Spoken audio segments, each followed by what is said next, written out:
So did you get that email I sent last night? I was in an airport. I wasn't sure it was going through. I was watching the Duke game, and it looked like it went through finally. But if you remember, at the very end of the email, I reminded you to do something. I said, read the case, right? You didn't get the email, so you haven't read the case. I sent 2 previous emails. Okay, so yesterday's email didn't come through. I was watching this morning and said, okay. Now, there wasn't particularly anything critical. I just said, read the case. So I'll tell that to you again. Read the case if you haven't read it. If you're working on the case, great. If you finish the case, even better. You're saying, what case? Yeah, I know. There is a case. You're supposed to be working on it. It's due next Wednesday before class. So enough reminders. And the reason I emphasize that is for the next 2 days, I'm going to be talking about things that are very relevant to the case. If you've read the case, these things will make more sense. You'll start to connect the dots. So let's go back to before the spring break. Feels like forever. You've already forgotten betas and cost of equity and cost of capital, hopefully not forever. But we were talking about measuring returns, right? And what I left you with is, given a choice between earnings and cash flows, go with the cash flows. I left with the parting thoughts about, would you rather be Winston Groom or Steven Spielberg? Winston Groom put his fate in the hands of accountants and paid for it. Steven Spielberg collects a portion of the gate receipts and is essentially paying for it in a different way. Okay? So I'll tell you one more thing about cash flows and earnings to kind of bring this home. Every 6 months I'm reminded how little I trust accountants. I have 12 books with 4 different publishers, and they all screw me over. So I can tell the story about any of them. But if I showed you the contract I have on my books, it looks actually pretty good. I'm entitled to 15% of the net proceeds on the books. The accountant who invented the word net should be tarred, feathered, and hung from a tree. How many of you have one of my books? Anybody in this room bought? Nobody bought the book? How much do you pay for that book? $65 for a stupid paperback. I remember the first time I wrote the book, that was actually cheap. The full price is like $100. And in fact, when I wrote that Applied Corporate Finance book, usually the publisher sends them free copies. I ran out of the copies. I called the publisher and said, can I get 10 more copies? And they said, for you, we'll give you a discount. So I thought, okay, this must be cheap. I didn't know what the price of the book was, and so I asked for 20 books. And she said, it'll be $1,800. And I said, what? $1,800, it's 20% off the list price. And I said, I don't want them. I'm not paying $90 for my own book. Okay. But $90 is a lot. 15% of $90 is like $13.50, and even if you paid only $65, I should be making like $10 off that book. So every 6 months when I get my publishing statement, here's what I do. I take the check, the amount of the check, and they also tell me how many books they sold over the 6 months. I take the check amount and divide by the number of books to see how close to $13.50 I'm getting. I have never made more than $1.50 a book. There's many a slip between the gross and the net. I have no idea what happens between the time they sell my books and they compute the 15%, but a lot of things seem to happen. I still remember the third or the fourth year, I look at they send the statement with all these line items that I don't quite understand. Many of them have just numbers attached to them, some accounting code. But my least favorite line item of all time is a line item that shows up in all of my, so the publishers must have this collusive agreement where they have this line item that they've agreed to. And it says end of the year adjustment, and half my royalties disappear. What the heck happens at the end of each year? So I call the publisher and I said, I want to talk to somebody about this end of the year adjustment. So they put me in touch with the legal department. So you're talking to a lawyer. Have you ever talked to a lawyer? After 25 minutes, you apologize for calling because you have no idea what you were calling about, right? I'm sorry, I took up your time. I have no idea. So I call and he says, look at clause 7C of your contract. So I pull it up. I have no idea what it says. It's written by lawyers, for lawyers, of lawyers. It does mention an end of the year and an adjustment, but nothing else in that paragraph is even remotely comprehensible. And so after about 30 minutes of frustration, I hang up the phone. And I decide to plot my petty revenge. And I've been doing it for the last 15 years. That petty revenge has been playing out, and you might be the beneficiaries. Here's how I write my books. I write them sequentially. I write chapter 1, then chapter 2. And as I write each chapter, I create a PDF version of that chapter and I put it online. Why? Because I want to get feedback on typos and edits. So for my valuation book, which is 34 chapters, I go chapter 1, chapter 2, chapter 3, get to chapter 34. The book is done. It goes to the publisher, they print it, it goes to the bookstore. I forget to take the PDF chapters offline. The first time it happened, my publisher calls me. He's irate. I knew exactly what he was calling about, but I decided to act innocent. I said, you seem upset. He said, your entire book is online. I said, so? So you're going to lose sales? So what do I care? I make $1.50 a book?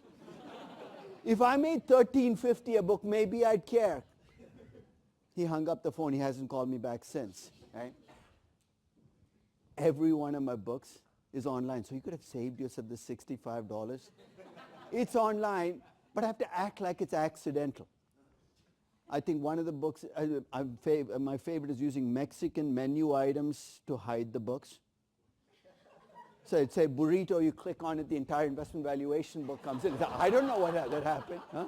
So if you click on my website long enough looking for Mexican menu items, you'll get all 12 of my books delivered to you as PDF files.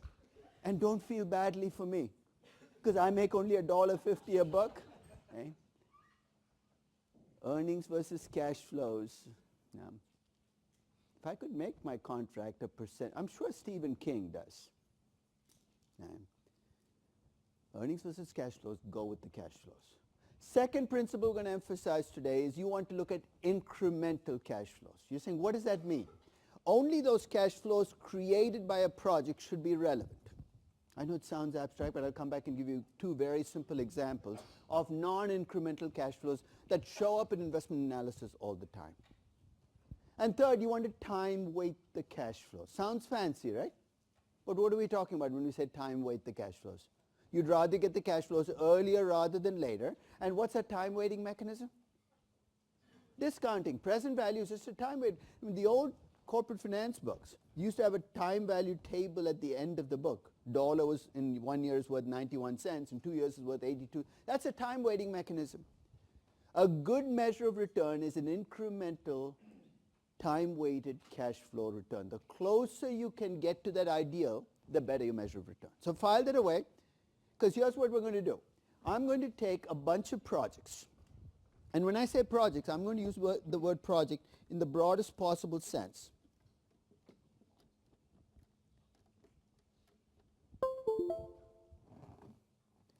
So to me, a project is everything. It could be small, it could be large. It could be something huge, an acquisition. Disney's acquisition of Fox was a huge project. It was a $64 billion project. But it could be something small, like replacing the heating system in your headquarters building. Large and small, strategic versus tactical, deciding how much inventory, everything you do is effectively, in my view, a project. And the same principles apply on every single one of these decisions. So here are the 4 projects I'm going to use to illustrate this process. I'm going to start off, and this is the project I'm going to spend the most time on. These are all hypothetical projects. Why hypothetical? This is the only part of the class where I have to rely on hypothetical, because companies don't give you details on projects. They just give you the outside stuff. But each of these projects is based on real projects these companies take. So I'm going to start off by looking at a new theme park Disney's planning to open in Rio. Let's call it Rio Disney. I'm going to take you through the data that I'm going to use to analyze the project. Then I'm going to take you through the analysis, and you're going to see this play out. Earnings, cash flows, time weighting, all of the process. The second project I'm going to look at is a new iron ore mine for Vale in Canada. I wanted to get as diverse as possible. Very different kind of project. The third project I'm going to look at is, remember that Bookscape, the private bookstore, is considering having an online store where you could sell stuff online. So I'm going to look at that as a project. And finally, I'm going to look at an acquisition of Harman Audio by Tata Motors so they can have better sound systems in their cars. 4 very different projects. Let's start with Rio Disney. Before I do this, how many people in this room have never been to a Disney theme park? We've got to collect some money, guys. And when the class is over, have you seen these Super Bowl ads? Where they say, Eli Manning, you won the Super Bowl, where are you going to go next? Disneyland. So basically, let's send them all to Disney World. But even if you've never been to a Disney theme park, you know how it's structured, right? Every Disney theme park is built around a Magic Kingdom. That's the one constant. And what's the front end of a Magic Kingdom? A fake castle. Why fake? It's Disney. It has to be fake. It looks like a castle. The castle is different. In fact, I could do some Disney trivia and ask you whose castle is where, but I won't do that. But the castle is actually different. Sleeping Beauty, Snow White never had a castle, so get rid of her. No, but basically each theme park is built around a different castle. You walk through the castle, and you are in the happiest place on earth. That's not my description. That's Disney's description. Happiest place on earth usually has a Dumbo ride in the middle with a long line. Well, it's not a very good ride, so don't stand in the line. And then a bunch of amusement park rides around, right? So the first part of this Rio Disney is going to be a Magic Kingdom, and it's going to take 2 years to build. It's actually going to take a year to build. The second, the second part of this theme park is going to be a variant on Epcot. You guys been to Epcot? Those of you who've been to Epcot, it's one of the scariest places on earth. It's Disney's attempt to make you see the world in about 3 hours, by basically eating your way around the world. It's basically, there's a Mexican building and then the Mexican restaurant. Nobody goes to the Mexican building. You go to the Mexican restaurant and you go around this lake, a fake lake. As I said, everything is fake. And in about 3 hours, you can see the world with minimal interruption of your normal schedule. The only problem is if you actually go to Epcot, they do miss some big chunks of the world. I'm not talking about Zimbabwe. But you know what's missing in Epcot in Orlando? I noticed it the first time I went because I was attuned to notice it. There's no India. How do you miss 1 billion people? Right? There is no Indian pavilion. There's no Indian restaurant. I mean, how do you... so that must have been an oversight by somebody building the theme park. But this Epcot is going to be built right. There is going to be an Indian pavilion and an Indian restaurant to make sure that the world is covered. So that's going to be the second theme park. Now, the way I'm going to come up with the numbers for this theme park is by looking at theme parks that Disney has already built. And I'm initially going to cheat and give you all the numbers in US dollars. Why is that cheating? Because if it's Rio Disney, the cash flows are all going to be in reais. But we'll come back and tie up that loose end. What if I'd given everything in reais? Would the analysis have been different? So let's start with some specifics about this theme park. First, Disney has already spent $500 million doing background work for this theme park, buying licenses. And if it does not take this theme park, if it doesn't open the theme park, that $500 million is gone. File that away. It's money that they've spent, but it's money that they've already spent. It's not coming back. But here's the new investment they will have to make. Magic Kingdom is going to cost about $3 billion, with $2 billion spent right away and $1 billion spent a year from now. Timing matters. When you spend the money matters. I'm telling you when they'll spend the money. Epcot will cost another $1.5 billion, with $1 billion spent at the end of year 2 and $500 million at the end of year 3. These two investments in the theme parks are going to be capital expenditures, and they're going to get depreciated over time. In terms of revenues, here's what I'm projecting. Obviously, in year 1, there are no revenues. Why? Because the theme parks are closed. They're still being constructed. Year 2 is when Magic Kingdom kicks in. And as you go through time, you can see the revenues start to climb as more tourists come into the theme park. The Epcot does not open, the theme park does not open till year 4. So in year 4, you see Epcot kick in. So Magic Kingdom and Epcot, that's actually the revenues you collect at the gate as people walk into the theme parks. But in the fourth column, you see resort properties. What are those? Those are the hotels that Disney plans to build around the theme parks.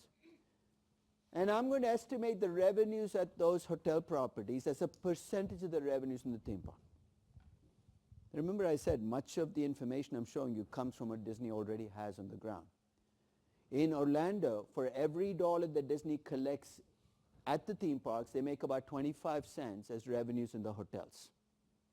So if you look at the revenues at the resort properties, it's set to 25% of the revenues of what I get in the theme park. The collective revenue, as you can see, starts at 0 in year 1 because there's no revenues, and builds up over time to get to $4.7 billion by year 10. Now here's what I want you to do. I will do the number crunching, and your job is very simple. As I give you each set of numbers, I'm going to ask you, would you invest in the theme park? Obviously, there's not enough information yet because I've just given you the revenues, but that's what you're moving towards is, based on these numbers, would I invest in this theme park? Now here are some things about the expenses. Given Disney's existing theme parks, here's what I'm assuming will happen at these new theme parks. The operating expenses will be 60% of revenues at the theme park. So these are the expenses of maintaining the theme parks, all those people running the rides. 60% of every dollar that you collect in the theme parks goes back into the theme parks to maintain them. At the hotel properties, that expense is higher. It's 75% of revenues. Okay? In addition, Disney is a big company with lots of expenses with no place to go. So here's what Disney plans to do. It plans to allocate a portion of their existing expenses. When you see G&A expenses what goes into that line item? In every big company, you see G&A expenses. What goes into that? How many of you worked at big companies before you came to school? If you worked at a big company, you probably noticed there were entire floors in your office building where you had no idea what people did. They just showed up, they seemed to do some work, they got paid a lot, but you had no idea what they did. Mysterious people who are just cost suckers. There's no revenue that comes out of them, and that includes the CEO. What CEO actually generates revenues? So when you have costs associated with people who don't generate revenues, it drives accountants crazy. Here's what they do. They gather all those costs together. They call them G&A costs, and then what do? They look for a place to attach them to. Oh, you look like you have revenues here, have some G&A costs. You say, no, I don't want them. Welcome to the corporate family. So this allocated cost is cost for Disney. Some of it might be their Burbank offices being allocated to the theme park. So that G&A allocation is going to be 15% of revenues. Who sets that? Headquarters. So I'm going to take your revenues and allocate 15% as G&A expenses to cover that all. I'm also going to mention right now, and you're going to see why it's relevant later on, that 1/3 of these expenses you can argue are associated with the theme park. You have to hire extra accountants in Burbank to cover the theme park. Okay. But 2/3 have nothing to do with this theme park. So what will happen if you don't take this theme park? They'll just go somewhere else in the company. Again, file it away, because it's going to become relevant when we start asking the question about cash flows and incremental cash flows.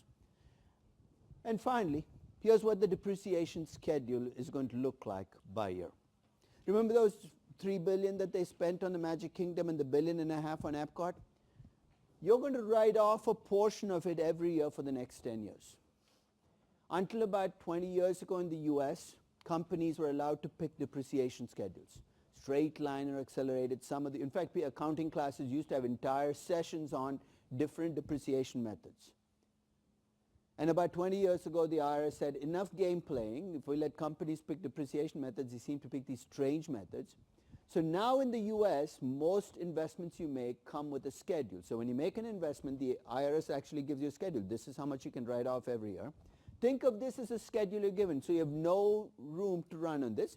Basically, you're going to write off 12.5%, 11% as you go through. You level off at 8%. It's a version of double declining plus straight line that the IRS has already built into the schedules. So that's the writing off of original investment. You think, what's that second column? Remember the original capital investment, you built this new theme park, new rides, everything looked new the first day. If you stop investing right after day 0, what's the theme park going to look like 2 years, 3 years, 4 years from now? Half your rides are going to be broken, and the rest are going to look crappy. So you know what I'm doing? I'm assuming what's called capital maintenance. This is not building or not expanding the theme park. It's just you got to maintain the theme park, and that means you're going to have to replace old rides with new rides, and that will cost you money, and over time that amount is going to rise because the theme park is aging. I've scaled it to depreciation because it's a sensible thing to scale it to. One way to think about depreciation, if you trust accountants, is that's how much your capital base is losing value every year, right? So if you put nothing back, your capital base will just keep going down to zero. But to the extent that I want to maintain it, I'm setting capital maintenance as a percentage of depreciation. It starts low because initially most of the rides are still new, but as I get through time, it actually rises more than 100% of the depreciation because those old rides are now more expensive to replace with newer rides. So over time, I'm putting money back to maintain the theme park. You can always tell what companies do this capital maintenance built into their investments, what don't, especially in the retail space if you walk into a mall. Walk into a new mall, especially, and every store looks new. Walk into that same mall 5 years later, and some of the stores look great and upgraded, and some of the stores look really crappy. Why does it happen? Because some companies systematically set aside money when they look at investments to maintain. Others act like once you make an initial investment, you're done. And after that, there's nothing put back into the store. And guess what? The stores show it. So capital maintenance is being put in to maintain the theme park running. And you're going to see why I'm maintaining it. Because I'm maintaining it all the way through year 10, right? Which is how many years are projected here. And here are the final assumptions. Disney will have to maintain some working capital. It's not huge. It's not a working capital driven business. Their inventory, primarily the theme parks and resort properties, are expected to be 5% of revenues. Notice how I'm connecting most of my stuff to revenues. This is actually a good idea whenever you model to tie things to revenues. Why? Because if you then decide you want to increase your revenues 20% because it feels good to have a higher revenue, I'm going to adjust all your expenses up to reflect the fact that revenues are not a free good. They're not just gravy that flows through. So inventory is tied to revenues. And I'm going to assume that the income from this theme park gets taxed at the marginal tax rate, the tax rate on your last dollar of income, because it is in fact a new theme park that adds to your income at a 36.1% tax rate. So that's the base information of the theme park. Any questions on the information I provided? So as I said, my job now is to take this information and make it into numbers you can use to make your decision. So let's start simple. Let's assume I want to do an accounting analysis of this theme park. To do an accounting analysis, I need to know how much I've invested in the theme park. So first I keep track of the book value of this theme park. And book value is driven by what you show as CapEx. So if you have no CapEx, there'll be no book value. So book value here is whatever I'm putting into CapEx. So initially it starts with $3 billion and the $1.5 billion that I'm investing. But over time, I look at capital maintenance and working capital as part of it. So you can see the book value invested in this theme park starts at $2.5 billion at the start of the game and ends at about $4.2 billion. File that away. By itself, it doesn't tell you much, but it tells you how much money you've locked into the theme park. We'll come back and use it, but that's how much the accountants tell you got invested in this theme park. Now, if you're looking at this project through accounting eyes, how do you measure how good the project is? You look at accounting earnings, right? So the next step, here's what I did. I estimated the accounting earnings on this theme park. So as I said, I'll be the number cruncher and I'll lead through the process of how I estimated earnings. I start with revenues, and you saw those revenues that I showed you. Starts at $1.25 billion, ends at $4.667 billion. I subtract out the direct expenses, the 60% of the revenues for the theme parks and the 75% for the resort properties to come up with an income. And then I subtract out the depreciation and the allocated G&A costs.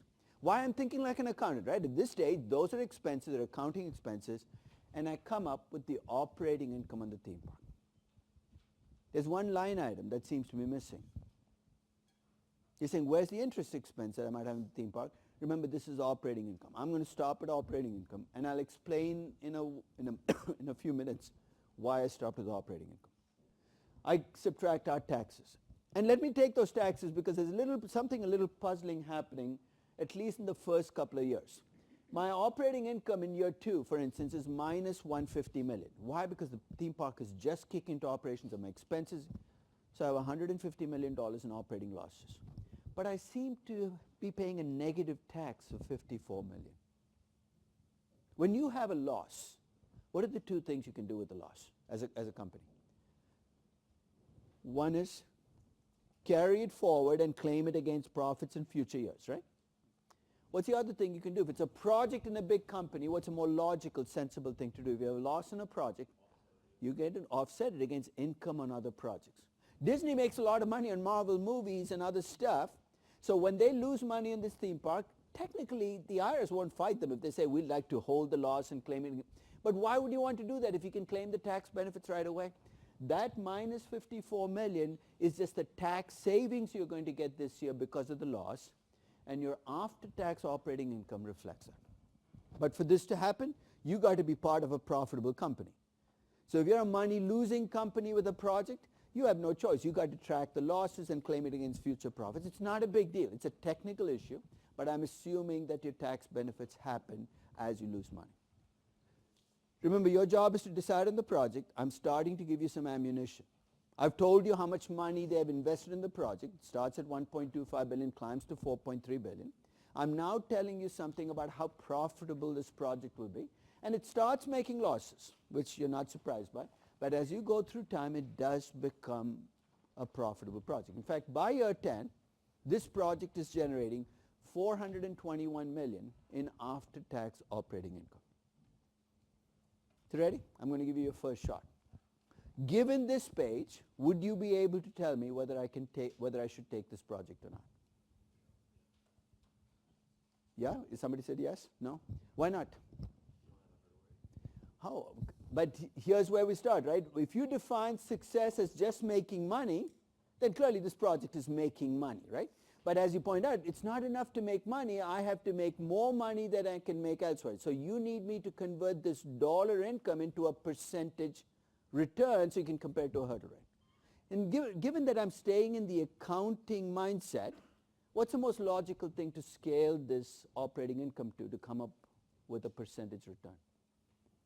What did I show you in the previous page?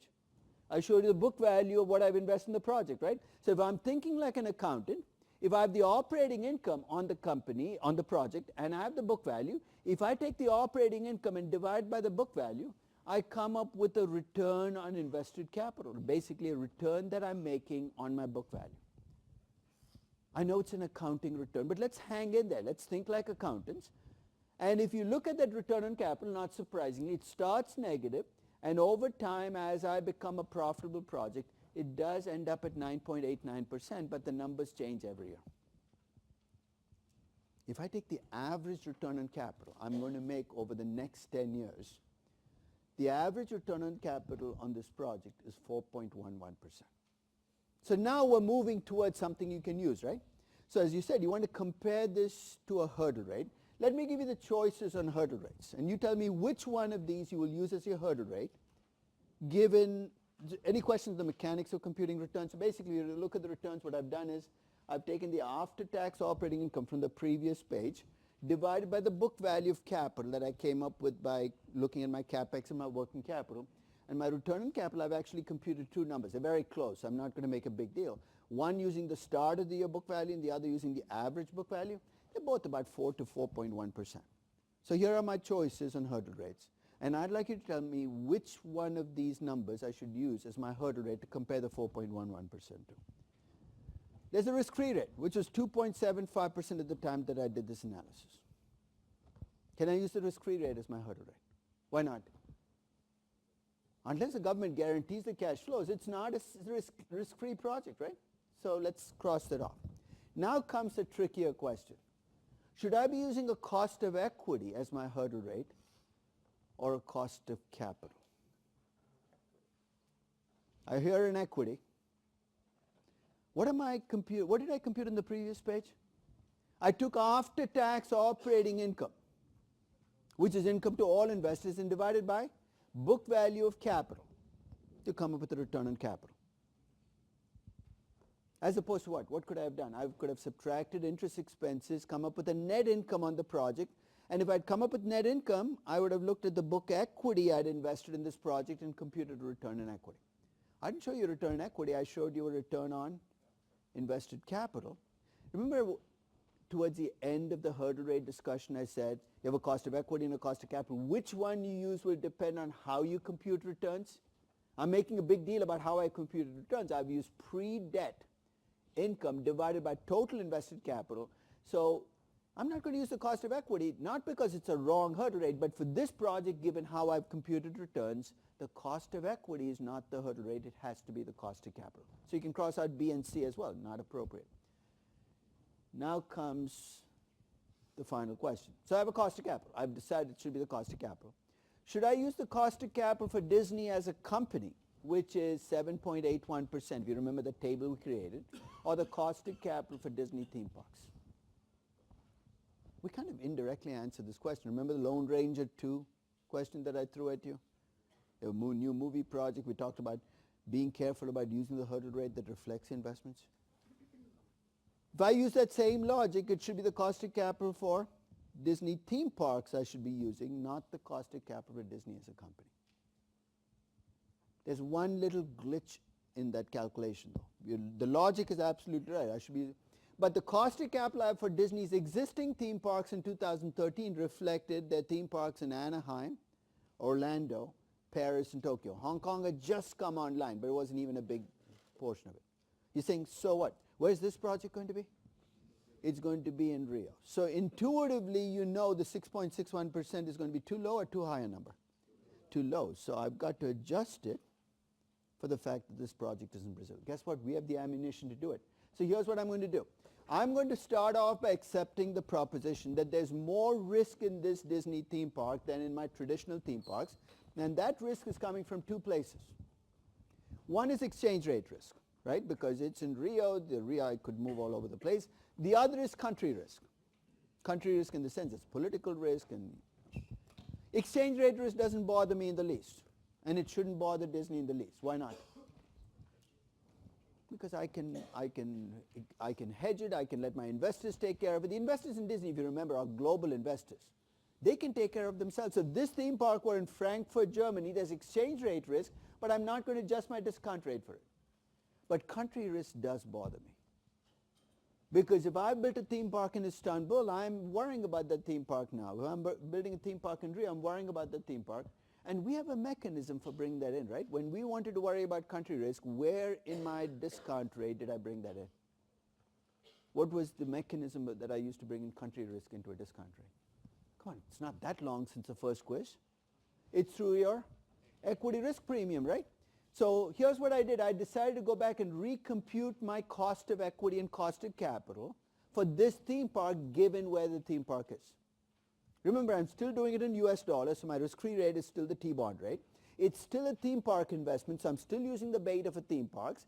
The only number I changed, though, is instead of using Disney's overall equity risk premium, I focused on the equity risk premium for Brazil, which in 2013 was 8.5%. So remember how we computed country risk, the sovereign CDS spread, the default spread, you adjusted. So I used the same process. That pushes up my cost of equity for this theme park to 9.16% and a cost of capital of 8.46%. If you remember, it was 6.61% before. I now have a much higher cost of capital because I've incorporated the country risk into my discount rate. So you know what this effectively means. If you go to work in corporate finance in a multinational company, you now have the mechanism for coming up with a hurdle rate for a specific project in a specific country. All you have to do is replace the equity risk premium in your calculation. Your beta can stay the same, your risk-free rate can stay the same, assuming you're still working in US dollars. All that you need to bring in country risk is through the risk premium. So now, that was a long-winded way of giving you your hurdle rate. It's 8.46%. At least according to the accounting numbers, what was your return? It's 4.1 to 4.2%, right? Depending on whether you started the year or end of the year. This seems like a no-brainer, right? If you're going to make 4.2% on a project and you need to make 8.46%, what should you do? That looks like a clear reject the project. But before you do that, though, there's one final point I want to bring in. How many years did I project out numbers? 10. Do you know that half of all investment analyses and valuations in the US have 10-year lives? Why? What happens after year 10? The apocalypse? I'll give you my rationale for why we stop after 10 years. It's what fits comfortably going landscape in Excel on one page. There's no deep reason here. Why not 9? Why not 11? Why not 15? 15 is a pain in the neck. You've got to shrink to fit and nobody can read what you've done. Or it spills over page after page after page after page. In short, there's no good reason for stopping after year 10. You're going to stop somewhere. You're right, you got to stop somewhere. But let me show you the pattern of returns and you tell me whether you see something happening over time. As I go from year 1 through year 10, what's happening in the last column to my returns? They're climbing, right? By stopping after year 10, I'm getting a lower average than I would have stopping after year 15. You think, isn't that going to be true for every project? Not necessarily. But in this project, I think I'm being incredibly unfair, stopping after year 10. To see why, how old is Disneyland? I've been watching that 50th anniversary commercial now for at least 10 years. It was opened in 1958, 60 years old. It makes more money for Disney today than it did 10 years ago, 20 years ago, 30 years ago, and definitely more money than it did in the first 10 years. Disney World is almost 50 years old. Same thing. It makes more money for Disney today than it did for 10, 20, 30, 40 years ago. Euro Disney was a disaster in the first 10 years that they were open. I remember reading all those stories about how terrible it was. But it was from people who had no perspective. Because Euro Disney was actually doing better in its first 10 years than Disney World was doing in the first 10. These are big infrastructure investments. Your first 10 years are your worst 10 years, and then you get the icing on the cake. And what am I doing? I'm killing you just as you're getting into the prime of your cash flows. So what should I do? Keep projecting numbers, right? Year 20. And that's such a pain in the neck. And that's why with accounting returns, you're stymied. You think, I don't want to do year 11, year 12, year 13. But when we get to cash flows, I'm going to give you a way to bring in what happens after year 10 without ever having to do a year 11, year 12. It's like magic. You can then let the project keep going after year 10 without having to deal with projecting the numbers. So right now the project doesn't look good, but I'm saying hold your fire. Don't make your decision yet. First, because I stopped after 10 years. And second, what did I use as my measure of return? It was based on accounting earnings. It wasn't based on cash flows. It wasn't incremental because I counted all kinds of stuff, and it wasn't time weighted. This is about as far as you can get from a good measure of return, right? So you're saying, why do we waste our time on it? Because half of all investment analyses around the world are based on accounting returns, return on equity or return on capital. So people still like it for whatever reason, maybe because so many CFOs are accountants. But it's good to see the weakest links before we start to kind of flesh out the rest of the numbers. Yes? I think you are going for that for the cash flow, but is there any way that you could sort of incorporate in here the fact of that fixed cost of that you don't do this? You could do an incremental accounting earnings. That's a good point because in a sense you're saying you're concluding all these allocated G&A. It's not even that it's fixed. It's going to be somewhere else, right? So there is a way in which you can do incremental earnings, which means you're fixing at least one of the three problems, which might be a better incremental return on capital. So if you want to stay within accounting returns, you can do that. You can even push the envelope and do it at time-weighted earnings, right? You're not supposed to time-weight earnings. You're supposed to use cash flows, but you can say, look, I'm close enough. So you could make it incremental and time-weighted, but you're still working with a flawed measure, which is accounting earnings. So if you're going to do that, might as well go the distance and do it all in cash flows, because there it's much cleaner, much easier to do. Right? Now, the reason I'm spending so much time in accounting returns is not only is it used widely by companies in project analyses, it has become the magic number in many consulting firms and corporate finance departments. The number is, of course, the return on invested capital. Many companies, many consultants view this as the magic bullet. They go to companies and say, you have to increase your ROIC. Some of them even forgotten the expanded version of what ROIC stands for. So I want to take a little detour and talk a little bit about when you might want to look at an accounting return for your entire company and what it tells you. Remember in the very first class I showed you a financial balance sheet? The financial balance sheet, what did I do? I broke out what you owned as a company into assets in place, investments you've already made, and growth assets, right? So when you're talking about capital budgeting, what are you talking about? You're talking about your growth assets, investments you're going to make. But before you get too ambitious, looking at your new project, wouldn't it be nice to know if your existing projects are good projects or bad projects? Do you see why?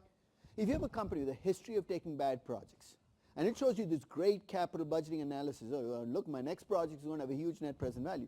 You should be a little skeptical, right? Because this is not magic. If you had trouble making returns. So it would be nice, I think, to at least get a sense of, are my existing projects good or bad projects? It might be too late to fix them. So here's one very simplistic way of assessing whether your existing projects are good projects or bad projects. What's my return on invested capital? It's after-tax operating income divided by book value of what I have invested in the company, right? With each of my companies, I can get the total after-tax operating income they have as companies. So for Disney, for instance, that after-tax operating income in 2013 was about $6.9 billion. Where does that come from? That comes from their existing projects. From Anaheim, from Orlando, from Marvel. Their existing projects generate $6.9 billion after-tax operating income. Hang in there, because here's what I'm going to do next. I'm going to look at the book value of Disney. Scary number, it's an accounting number. But to the extent that the book value reflects what they've invested in their existing projects, the book value of debt plus equity tells me the total book value of capital in the company. But to the extent that cash can't be invested in projects, I'm going to net it out. Book value of debt plus equity minus cash is called invested capital. It's a measure of how much the company has put into existing projects. Do you see where I'm going to go next? Disney has $6.9 billion in after-tax operating income. They have a book value of invested capital, book value of debt plus equity minus cash of $55 billion. You divide the after-tax operating income by the book value of capital, you come up with a return on invested capital at Disney of 12.61%. You're saying, what does that tell me? Remember, Disney's overall cost of capital as a company was 7.81%. To the extent that I trust these accounting numbers, and I've got to emphasize that, what does it look like? It looks like Disney on its existing investments is making 4.8% more than its cost of capital. I'm not going to take this to the bank. I'm not going to do anything crazy with it. But when I look at a new project for Disney, at least I know I'm starting from a good place. But here's something to remember. Why do companies make excess returns? Forget about the mechanics. What is it that drives excess returns? Because in a sense, they're making more than their cost of capital. Remember Econ 101. For a company to make more than its cost of capital, earn excess returns, it has to have some competitive advantages, barriers to entry. There's a reason you took that strategy class. This is the reason. You can now name. So if I asked you, what are Disney's competitive advantages? It's an easy company to work with. What are its competitive advantages? The mouse with the ears. I mean, come on, you can't recreate Mickey. That's 60 years of hard work. And in fact, one of Disney's strengths is their biggest assets. If you think about Marvel, how the heck are you going to create, the Avengers from scratch? That's 60 years of comics. There's a reason Stan Lee kept showing up in all these movies, right? I think, did he die recently? I think he died. But I was watching the Captain Marvel movie, and there he is again ordering coffee. There's a reason they keep going back to him, because his mind has created billions of dollars in terms of characters for the company. So if I ask you what Disney's competitive advantage is, you can say it's those characters they've created, the brands that come with it, and the strengths they've learned how to make animated movies. They're master merchandisers. So when you look at remember that company is supposed to be working on for your project? I know it's gone way back there. When you get to this point in the process and compute the return on invested capital for your company, and you get a number that is different from the cost of capital, I want you to ask this question about your company. Because what are the three things you're going to find?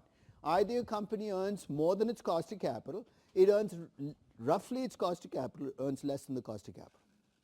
And be open to the possibility that your company might not be a great company. It might be earning less than the cost of capital, in which case the question you're asking is, not what are its competitive advantages, but what's wrong with my company and can it be fixed? And be ready for the answer being, no, it cannot be fixed. It's J.C. Penney. There is no fixing this problem. The end is near. I'm just going to kind of coax the company to at least the best ending I can. But if your company has an excess return, I want you to ask the same question I asked for Disney, and then ask a follow-up question. That's in the past, right? What do you care about? You care about the future. I want you to ask, are my competitive advantages likely to survive into the future? So this is not about the number crunching. I'll do the number crunching for you. In fact, I'll give you a spreadsheet that computes your return on capital. There's nothing magical about it. I want you to take your return on capital and start reading into it more about the company, what you've learned about the company. Right? So I did this for each of my companies, and at least in my sample, my 4 public companies all earn more than their cost of capital. In the case of Vale, they earn about 2.22%. What's their competitive advantage? The mining rights they have, and at least in Brazil, how do they get those mining rights? They were endowed that. When Aramco goes public, its return on capital is going to be sky high. But don't jump to the conclusion that it's got great management. It's got nothing to do with great management. If you're endowed with the lowest cost reserves in the world, a dummy would earn excess returns. It would take a really bad management to drive that into the ground. In the case of Vale, the competitive advantage comes from their mining rights. And that competitive advantage has gone away in the last 5 years. What happened? They still have the reserves, but what's changed? Iron ore prices have dropped enough that those excess returns have gone away. Your competitive advantage as an oil company doesn't just come from the reserves, it's what you think oil prices will be. Right? In the case of Baidu, huge excess returns. I might be treading on politically sensitive ground here, but I'm going to go anywhere. What is their competitive advantage? They have a great search engine. Censorship. It's a fact that your biggest competitor is kept out of your market, right? The reality is, if Google is not in the game, you've got the whole game. It is what it is. And Tata Motors has a 9.55% excess return, but let me dig a little deeper. If you break Tata Motors into 2 parts, their Indian automobile, the mass auto company, and Jaguar Land Rover, almost all of their excess returns come from the Jaguar Land Rover part. Their Indian automobile business is pretty much hit zero excess returns because it's an incredibly competitive market, and they have no edge in the market. They used to, but they no longer do. So what I'm trying to say is, when you compute an excess return, don't just stop there. It's the start of the process of your analysis. It's not the end of the process. Bookscape has a negative excess return, but let me hedge on that. It has a negative excess return if I compute. You remember I computed 2 costs of capital for Bookscape? One is a privately owned company and one is a public company. As a privately owned company, they're having a really tough time making their cost of capital. And I'll make a prediction of what will happen. This lady who owns the bookstore will continue to own it because she feels loyalty to the bookstore and her grandfather. But she's getting to be about 60. And I'll wager that the next generation that comes along is not going to feel as attached to the bookstore as she does, which effectively means that 2 years from now you walk by that bookstore, it might not be there. I mean, it is what it is. Because you're having a tough time making a private company cost of capital, there'll be a public company that will offer you more, and you're going to be able to walk away. So any questions on return on capital as a device for measuring return? So let me return to the project. So let me review where we are in the project. With an accounting return, I'm getting 4.1 to 4.2%, lower than my 8.46% cost of capital, but admit it, it's not a very good measure of return. So here's the first thing I'm going to do. I'm going to take my earnings and make them into cash flows. Now this is the easy part because, incidentally, for the return on capital, I have a post at the start of this year where I compute this for every company.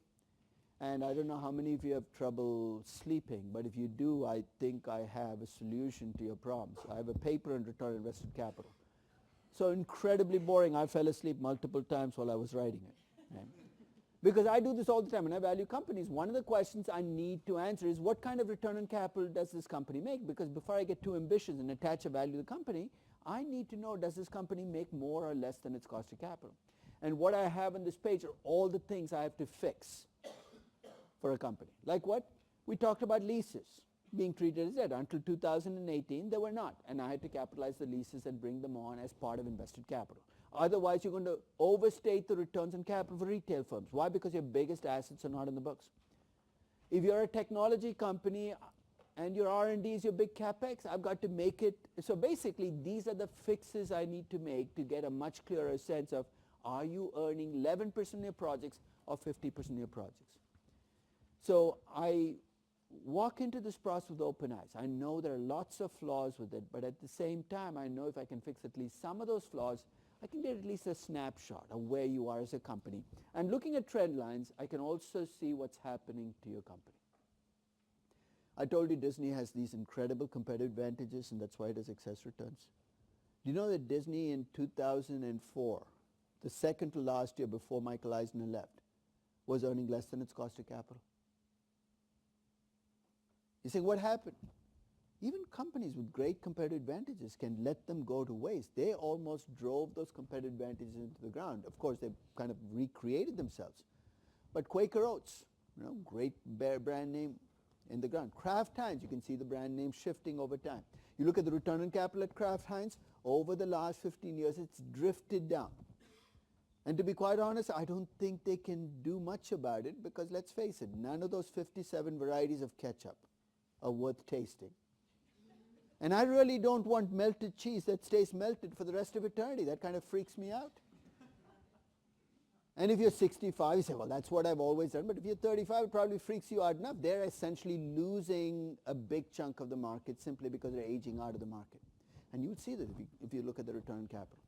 So what you're looking for are the reasons behind the numbers, because that's what's going to make your analysis richer. It's going to let you come up with a number that's forward-looking rather than backward-looking.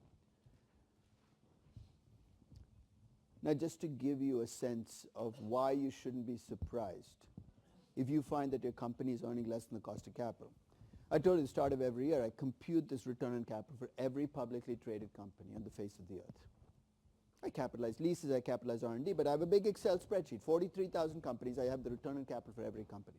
I also compute the cost of capital for every company. Again, not rocket science. I use a bottom-up beta, I use a risk-free. So I have a return on capital and a cost of capital for each of the 43,000 public companies. Then I do a very simple thing. I compare the two numbers.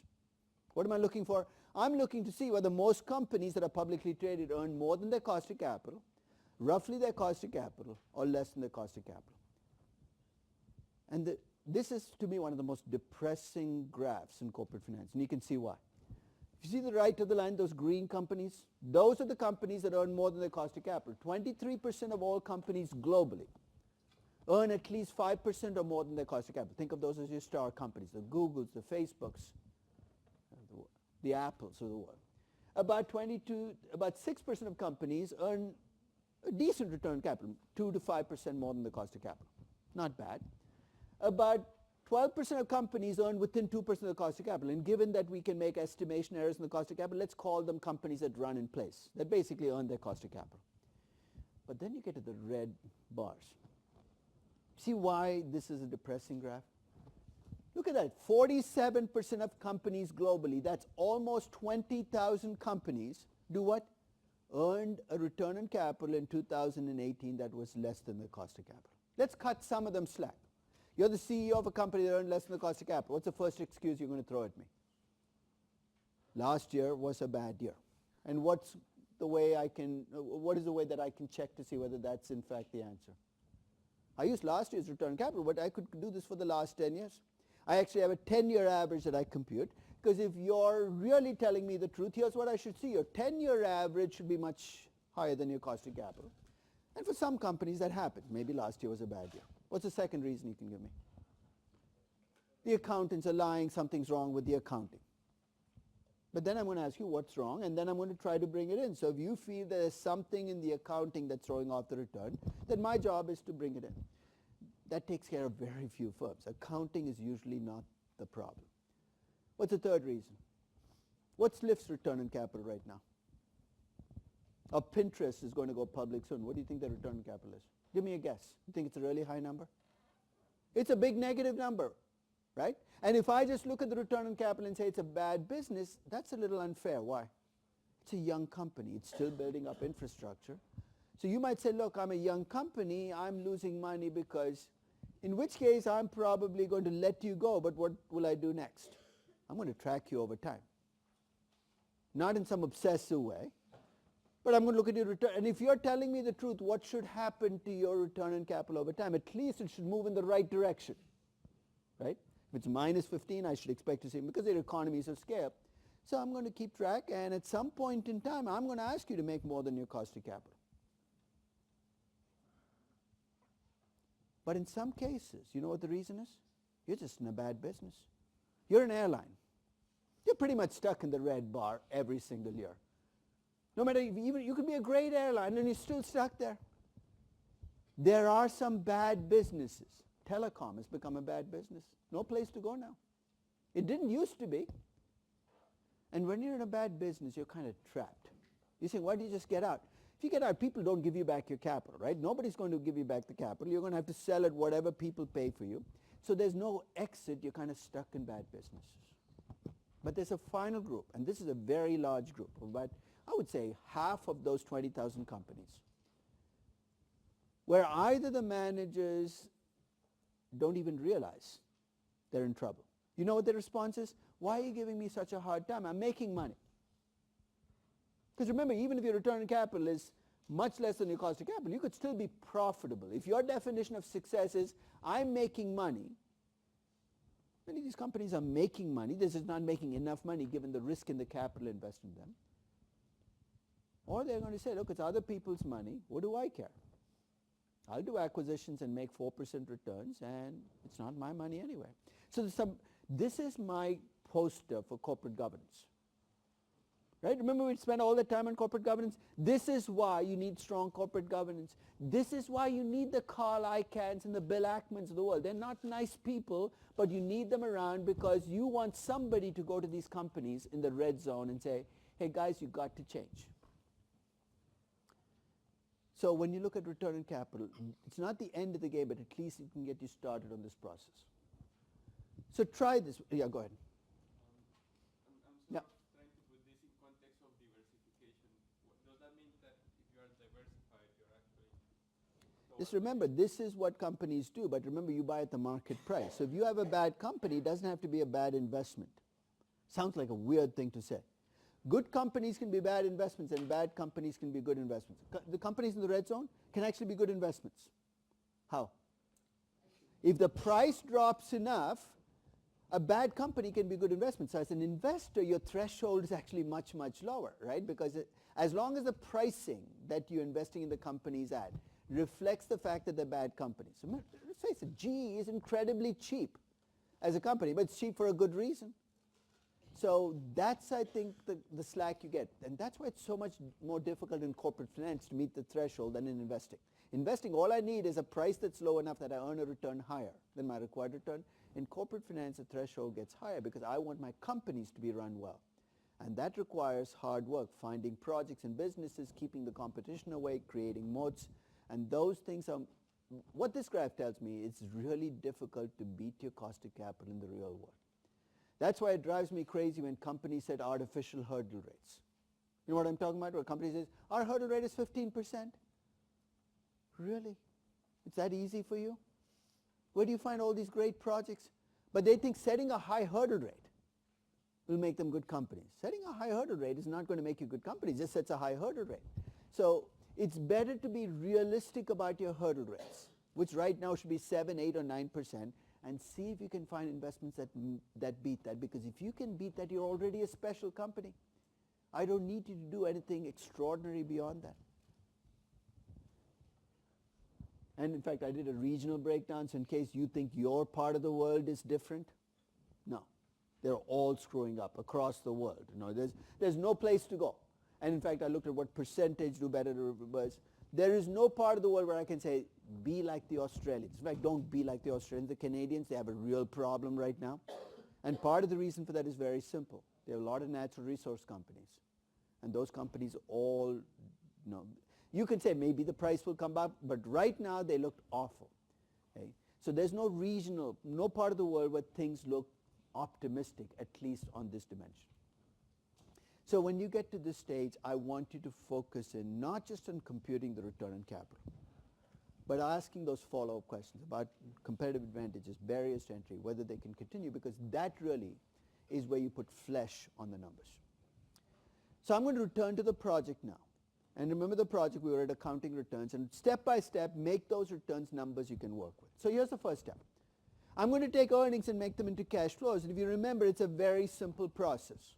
To get from earnings to cash flows, I first add back depreciation and amortization. Remind me again why? It's an accounting expense, but it's not a cash expense, so I'm adding it back. I subtract out capital expenditures because you got to spend the money. The fact that your accountant calls it CapEx doesn't mean you don't spend the money. And I'm going to subtract out change in working capital to make my accrual earnings into cash earnings. So that was easy. my earnings become cash flows. Now, it seems like this depreciation washes out, right? Because didn't I subtract our depreciation to get to operating income? And now I'm just adding it back. In fact, people see that, and they actually skip the step. And here's what they do. Instead of taking operating income, they take EBITDA. They say, depreciation is going to be added back anyway, so why am I even subtracting it out and adding it? Don't do it. And here's why. Even though depreciation is first subtracted out and then added back, it leaves an imprint. And here's what the imprint is. When I subtract out depreciation, I reported lower operating income, right? I base my taxes on that operating income. Depreciation affects your cash flows because it gives you a tax benefit. That's why you can't skip the step. You have to subtract out depreciation to get to operating income. Tax that operating income and then add it back because that tax effect will stay. You know when you can skip the step though? If you're a hospital, a non-profit hospital. I don't even know why they even compute depreciation numbers. What's the point?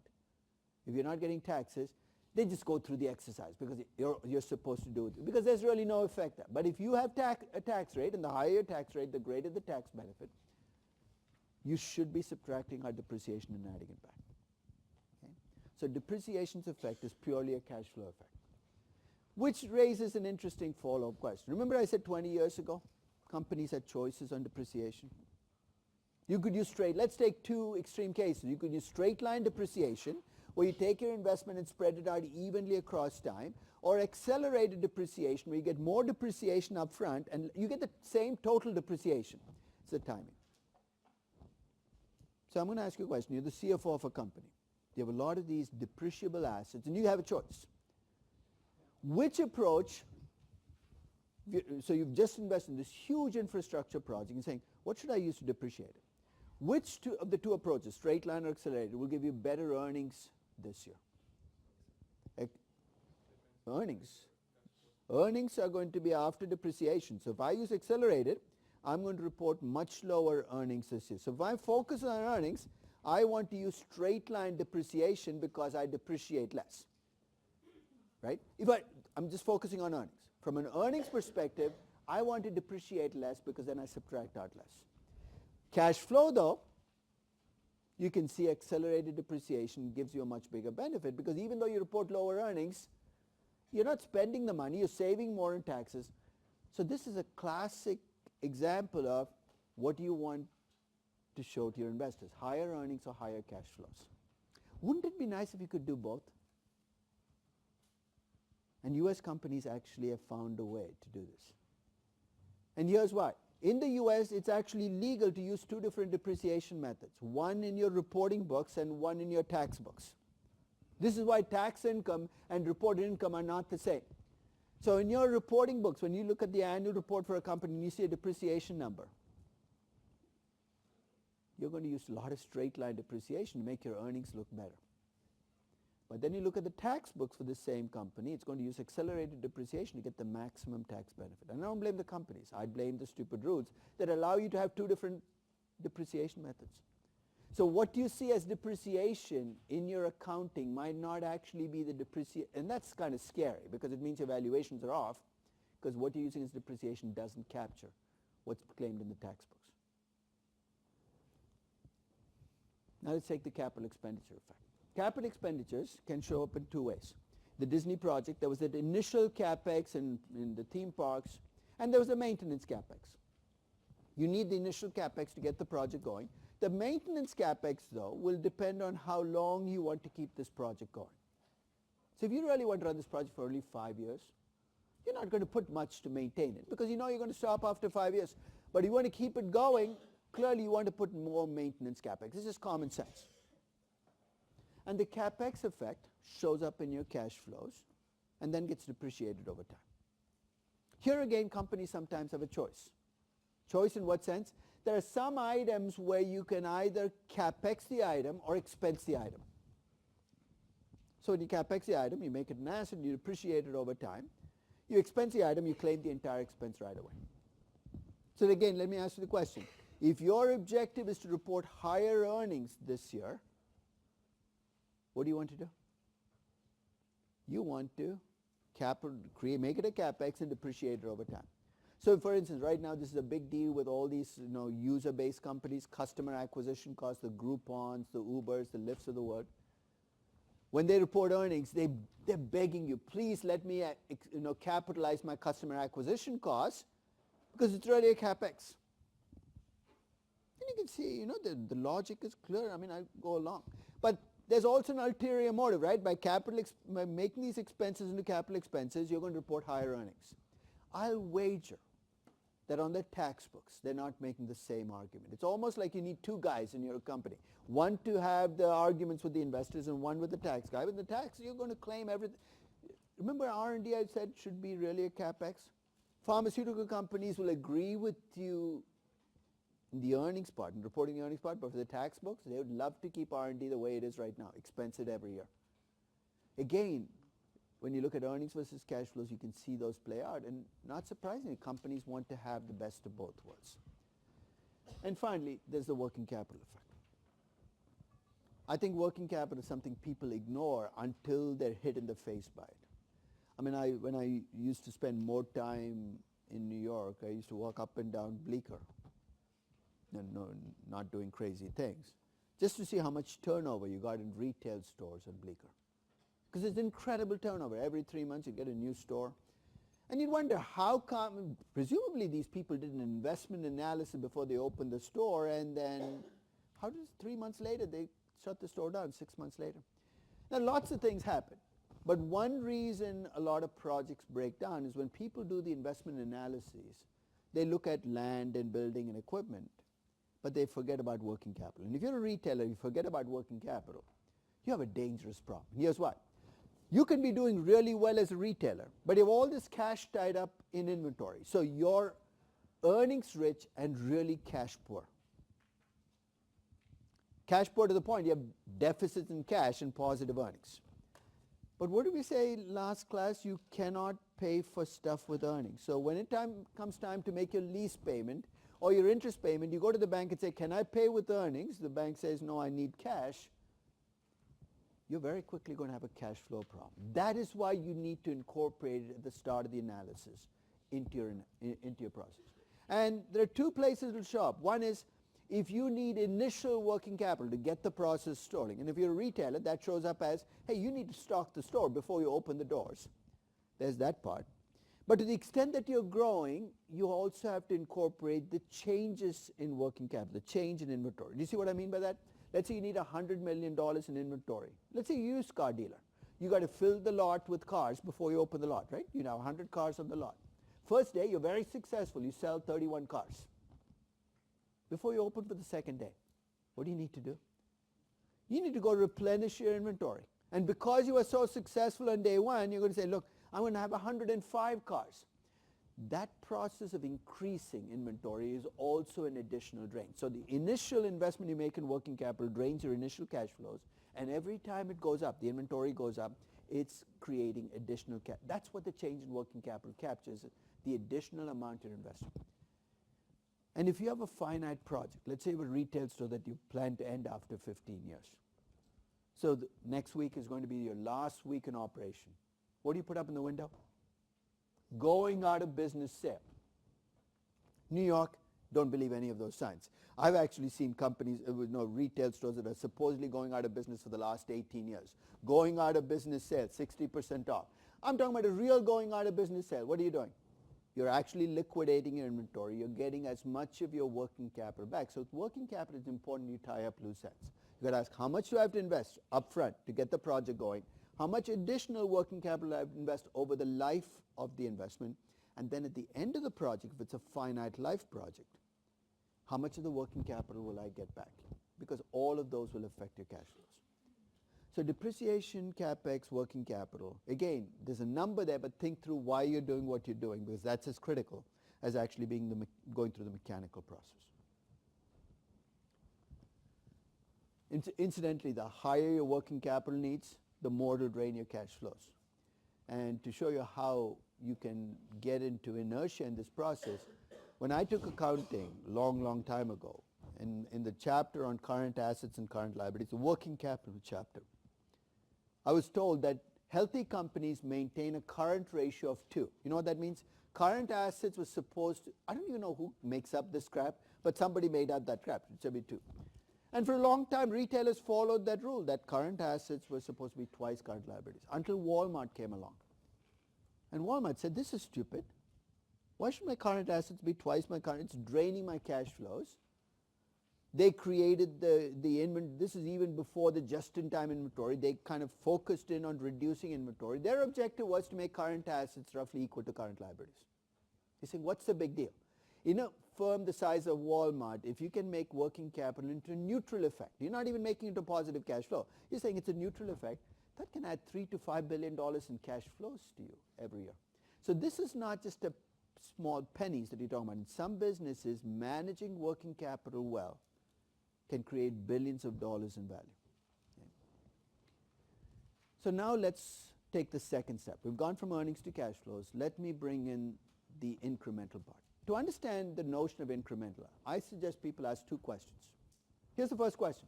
What will happen if I take this project to this line item? So take a line item in your cash flows. What will happen if I take the project?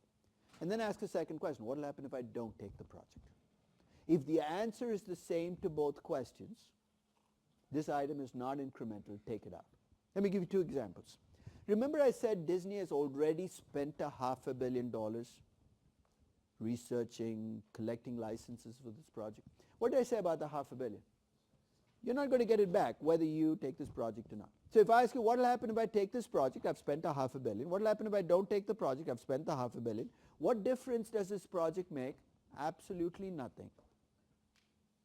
I should not even be including the $500 million. Of course, in finance, we have this nice buzzword we use for it. It's called a sunk cost. And everyone accepts the fact, at least in the abstract, that sunk costs should not be considered when you make investment. You know what? It's almost impossible to ignore sunk costs. I'll give you a very simple example. Let's suppose you're standing in line at the DMV. You will one of these days, so don't look forward to that day, but you will. And you're standing in line, and there are 7 people in front of you in line. And you expect this will be like 20 minutes. 20 minutes passes by, you've moved 1 person up the line. There are 6 people in front of you. You know that this is going to be a bad day. You know that intellectually, that if you're making this decision, you should leave right now. But then what do you remember? You remember you've already spent 20 minutes waiting in line, and leaving now would make such a waste of that 20 minutes. So what do? You wait another 20 minutes and you move another person in line. Now you're really intellectually saying, I should leave, but now you've spent 40 minutes in line. You're not going to waste the 40 minutes. You know what this week's weekly puzzle is? I'm going to ask you how much you've spent on your MBA already. I'm going to give you some inputs to calculate the incremental effect of continuing with your MBA. And then I'm going to ask you, on an incremental effect cash flow basis, does it make sense? And does the fact that you've already spent, what have they extracted from you already, like 85,000? The fact that they've already extracted 80,000 from you make a difference. There's a reason why people don't drop out after the first year of an MBA program. It's not like magically you see openings opening up. You know at the end of the first year, this was a mistake. I should never have done this. Okay? Especially if you count in the opportunity cost of the income you were making. I mean, we're talking about the typical MBA cost $300,000 to $350,000 in after-tax income, right? Am I depressing you? Let's not talk about it. So work through the weekly puzzle, but be honest with yourself about sunk costs. So when you think about the sunk costs, you're going to have to take them out. So I'm going to take the $500 million out. The other item that I'm going to apply this to is, remember that allocated G&A? What did I say about 2/3 of the G&A? It's going to be there anyway. Whether I take this project or don't take this project, I should never have subtracted it out. So I'm going to reverse that by adding back the portion of the G&A that's not incremental. I'm doing it in after-tax terms because I got a tax benefit to make it go away. So the sunk costs and the incremental G&A I'm taking out because they're not incremental costs. See those cash flows? Those are my incremental cash flows. As I said, the sunk, and you can actually get to those same cash flows if you want to by just doing everything on an incremental basis. Part of the reason I'm going through these gymnastics is because I left those items in and I'm now reversing them. a cleaner way to say, why did I even include the sunk cost in the first initial investment? This was your point earlier. Why am I including allocated G&A? You can actually do everything on an incremental basis. You'll get exactly the same answer. And actually try it out, because it's good to be conversant with both approaches, because sometimes you're given accounting earnings on a project, you have to get to incremental cash flows. So cash flows to incremental cash flows. As I said, sunk costs, we all agree in the abstract they should be ignored, but they're really difficult in practice. In fact, one of the most famous experiments in finance took two groups of people. It was a hypothetical company. It was an aircraft manufacturing company that was working on this new type of aircraft.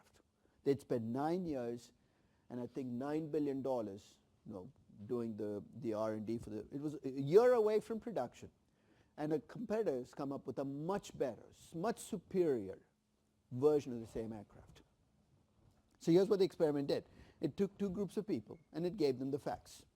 There were we have this aircraft we're working on, our competitors now come up with a much better version. Should we continue and spend the extra billion that we need to spend to finish making this aircraft? So same set of facts to both groups. But one group, that's all they were told. The second group, though, they added a fact towards the end saying, oh, by the way, we should also tell you we've spent 9 years and $9 billion on this aircraft. And then they checked to see what the decisions of the two groups were. The first group that was just given the incremental said, don't do this. This doesn't make any sense. Why spend an extra $1 billion? You're building an aircraft that is, nobody will buy anyway. It doesn't make sense. The second group that was given that added information about how much money that they're already spent, I think 95% of the group said we should continue to spend the $1 billion.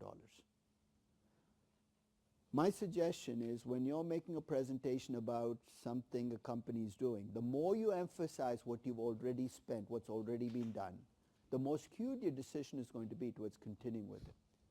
It's called the sunk cost effect. I'll send you a link to a blog post I wrote about 5 years ago about A-Rod. As a Yankee fan, it pissed me off that they kept A-Rod on the payroll. Because $27 million a year for a third baseman who can't hit fastballs down the middle or curveballs on the side. And in any logical words, you cut your losses, move on. But the blog post I wrote was, as long as Brian Cashman stays as running the Yankees, you will not cut A-Rod. And the reason is very simple. Because he was the person who signed A-Rod to a 10-year contract. The very act of saying, this was a bad decision is an admission of a mistake. It's actually an extension. And you know that in investing, there's these studies that show that we hold losers too long. You know what I mean by that? You buy a stock and it loses money. We actually continue to hold it. Why? Because the act of selling is actually an admission I screwed up. So what do? You cover your eye. I don't see it. I don't remember investing in that stock. You're in denial. And you continue to hold it. And companies do the same thing. You get into bad investments, and because they've invested so much, they don't want to step out. So in the abstract, sunk cost should be ignored. In practice, much more difficult to do. One final item, and we'll end for the day. Now, this is actually an issue with any kind of company that does R&D and test marketing, etc. Okay? Let's assume you're a consumer product company. You've spent $100 million on test marketing. And you've come to a point where you've collected information, you're looking at the future. And based on what you've learned from the test marketing, you think, looking forward, your net present value of all future cash flows is plus $25 million. How much did you spend on your test marketing? $100 million. Looking forward, though, net present value is $25 million. Should you take the investment? Obviously, it's a positive net present value. But if you look at the collective amount you spent, this is not a good investment. If you could have not done the test marketing in the first place, you wouldn't have. My point is, if this happens on project after project, you spend the money and then you make the decision, you can create really bad companies. You see, if every project looks like this, you're not going to last very long as a company. It's actually a classic problem in R&D in pharmaceutical companies, because by the time the R&D is spent, it's too late. Okay? So you almost have to create these upfront processes before you do test marketing and R&D and asking, should we be investing in R&D in the first place? It took a long time for pharmaceutical companies to actually come to that realization. Because the old days you just signed a check to the R&D department and say, hey, spend the money, we'll make it up later. And they've discovered in the last 10 years, especially the big pharma companies, that R&D is not paying off, that maybe they shouldn't be doing R&D in the first place, but it took a change of mindset for that to happen. And finally, allocated costs. Nothing you can do about it. That's how accountants think. And to the extent that these costs are going to be there anyway, allocating an expense that's going to be there anyway is not a great way to make decisions. That's why we reverse the process. Okay? That's why we look at G&A. And you can actually look at the history of G&A for your company to figure out what's fixed, what's variable, and try to make this judgment more sensibly. But for whatever reason, accountants still allocate entire expenses. So take a look at your case, because many of the things we've talked about are in your case. Almost everything we talked about today is in your case somewhere. So this is a good time to read the case when it's still fresh. Do it during lunch. Just get the process rolling. And I will see you on Wednesday.